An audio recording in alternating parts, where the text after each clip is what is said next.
আসসালামু আলাইকুম। আমি অ্যাডভোকেট ইসরাফিল ইসলাম, জেলা ও দায়রা জজ আদালত ঢাকায় নিয়মিত প্র্যাকটিস করছি। তো আজকে একটি গুরুত্বপূর্ণ বিষয় নিয়ে আলোচনা করব, সেটি হচ্ছে একজন অভিযুক্ত ব্যক্তিকে জামিনে মুক্ত করার জন্য আইনজীবী অথবা আমরা কি ধরনের পদক্ষেপ গ্রহণ করে থাকি, কি ধরনের সাবমিশন বিজ্ঞ আদালতে উপস্থাপন করে থাকি।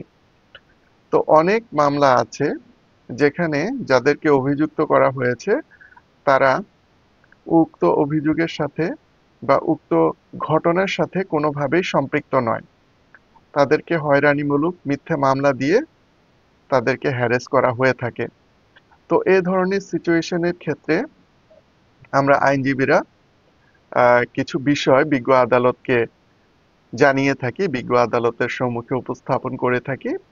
সেটার মধ্যে প্রথম যে বিষয়টি খুবই গুরুত্বপূর্ণ সেটি হচ্ছে উক্ত ব্যক্তি যদি ওই ঘটনাস্থলেই না থাকে, যে ঘটনাকে বলা হয়েছে সে সংগঠিত করেছে অথবা তার সম্পৃক্ততার বিষয়টি মামলাতে উপস্থাপন করা হয়েছে, সে যদি ওই ঘটনার সাথে সম্পৃক্ত না থাকে এবং অন্য জায়গায় অবস্থান করে, সেক্ষেত্রে সে যেই জায়গায় অবস্থান করেছে তার সিসিটিভি ফুটেজ বা অন্য কোনো ডকুমেন্টারি এভিডেন্স যদি আমরা বিজ্ঞ আদালতে উপস্থাপন করতে পারি, তাহলে বিজ্ঞ আদালত সেই বিষয়টিকে বিবেচনায় নিয়ে উক্ত ব্যক্তিকে জামিনে মুক্তি দিতে পারেন। আরেকটি বিষয় খুবই গুরুত্বপূর্ণ, সেটি হচ্ছে তার যদি প্রিভিয়াস কোনো ধরনের মামলা মোকদ্দমা না থাকে, যেটাকে আমরা বলে থাকি PCPR, previous conviction previous record.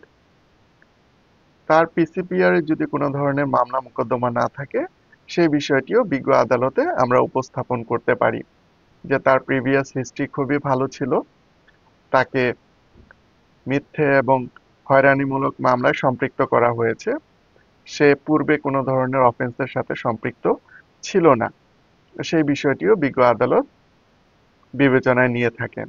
আরেকটি খুবই গুরুত্বপূর্ণ বিষয়, সেটি হচ্ছে যেই সেকশনে বা যেই ধারায় অভিযুক্ত ব্যক্তিকে সম্পৃক্ত করে মামলা দেওয়া হয়েছে, সেই ধারাটি যদি তার উপর অ্যাপ্লিকেবল না হয়। যেমন হচ্ছে, যদি এরকমের হয় যে অভিযুক্ত ব্যক্তিকে চুরির জন্য সম্পৃক্ত করা হয়েছে, কিন্তু চুরির যে এলিমেন্টগুলো আছে বা উপাদানগুলো আছে, সেই উপাদানগুলো তার উপর বর্তায় না বা তার উপর লাই করে না, সেক্ষেত্রে সেই বিষয়টিও বিজ্ঞ আদালতে উপস্থাপন করা যেতে পারে। একটি মামলাতে অভিযুক্ত ব্যক্তির পক্ষে আমি জামিন শুনানি করেছিলাম। সেখানে অভিযুক্তকে বলা হয়েছে সে ডাকাতি সংগঠন বা দস্যুতা সংগঠনে উদ্যোগ গ্রহণ করেছে, কিন্তু কার উপর উদ্যোগ গ্রহণ করেছে বা যিনি ভিকটিম তার কথা মামলার কোথাও বলা হয়নি। তো এখানে কিন্তু বিজ্ঞ আদালত অবশ্যই বিবেচনা করবে, যদি কোনো ধরনের ভিকটিম না থাকে, যে কার উপর এই উদ্যোগটা গ্রহণ করা হয়েছে, সেক্ষেত্রে বিজ্ঞ আদালত অভিযুক্ত ব্যক্তিকে জামিনে মুক্তি দিতে পারেন। আরেকটি খুবই গুরুত্বপূর্ণ বিষয়, যেটি হচ্ছে অভিযুক্ত ব্যক্তি কাস্টাডির পরিমাণ বা জেলে থাকার পরিমাণ যদি অনেক বেশি হয়, যদি এরকমের হয়ে থাকে একটি চুরির মামলা, সে 3 মাস 4 মাস যাবৎ জেল হাজতে আটক আছে, সেক্ষেত্রে দীর্ঘ কারাবাস বিবেচনা করেও বিজ্ঞ আদালত তাকে জামিনে মুক্তি দিতে পারেন। অভিযুক্ত ব্যক্তির নাম যদি এজাহার বা এফআইআর অথবা কমপ্লেইন পিটিশনে না থাকে, সেক্ষেত্রে সেটিও খুবই গুরুত্বপূর্ণ হয়ে দাঁড়ায়। অনেক সময় দেখা যায় যে সন্দেহের উপর ভিত্তি করে অভিযুক্ত ব্যক্তিকে গ্রেপ্তার করে কোনো একটি মামলায় সম্পৃক্ত করা হয়।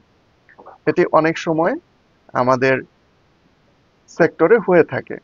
তো সেক্ষেত্রে উক্ত অভিযুক্ত ব্যক্তির যদি এজাহার বা এফআইআর বা কমপ্লেইন পিটিশনে নাম না থাকে, সেই বিষয়টিও বিজ্ঞ আদালতে উপস্থাপন করা যেতে পারে। বিজ্ঞ আদালত সেই বিষয়টিও বিবেচনা করে অভিযুক্ত ব্যক্তিকে জামিনে মুক্তি দিতে পারেন। আরেকটি খুবই গুরুত্বপূর্ণ বিষয়, সেটি হচ্ছে ঘটনার তারিখ।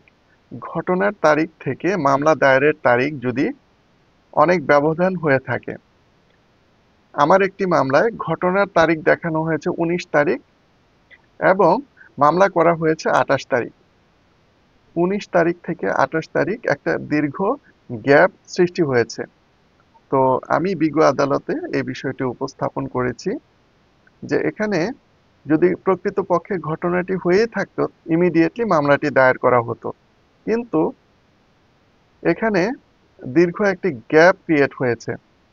১৯ তারিখ ঘটনা হয়েছে এবং ঘটনা ওই ঘটনাকে কেন্দ্র করে মামলা দায়ের হয়েছে ২৮ তারিখ।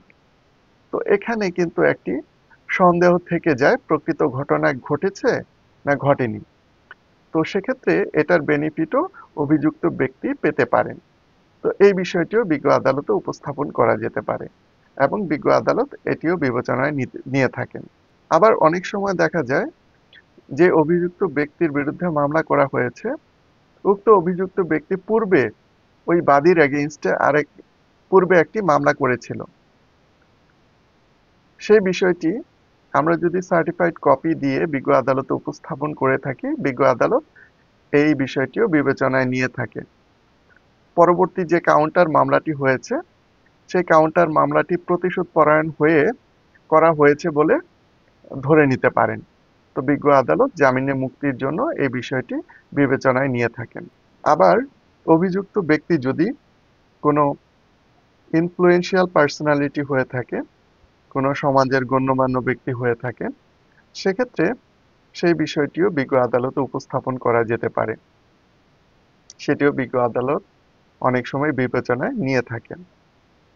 আবার অভিযুক্ত ব্যক্তি যদি মাইনর হয়, আবার বৃদ্ধ হয়, অথবা মহিলা আসামি হয়, অথবা সে কোনো ধরনের রোগে আক্রান্ত, সেই বিষয়টিও বিজ্ঞ আদালতে উপস্থাপন করলে বিজ্ঞ আদালত এই বিষয়টি বিবেচনায় নিয়ে থাকেন। বিজ্ঞ আদালতে জামিন শুনানির ক্ষেত্রে আমরা বিভিন্ন ধরনের এভিডেন্স বা ডকুমেন্ট যদি থেকে থাকে তার সপক্ষে সেই বিষয়গুলো বিজ্ঞ আদালতে উপস্থাপন করি এবং তার যত ধরনের ডিফেন্স আছে সেই বিষয়গুলো বিজ্ঞ আদালতে উপস্থাপন করলে বিজ্ঞ আদালত এই বিষয়টি বিবেচনায় নিয়ে তাকে জামিনে মুক্তি দিতে পারেন অথবা নাও দিতে পারেন। এটা সম্পূর্ণভাবে আদালতের এখতিয়ার। তো আজকে এ পর্যন্তই। আপনারা সবাই ভালো থাকবেন। আপনাদেরকে অসংখ্য ধন্যবাদ এই ভিডিওটি দেখার জন্য। পরবর্তী ভিডিও দেখার আমন্ত্রণ জানাচ্ছি। আল্লাহ হাফেজ।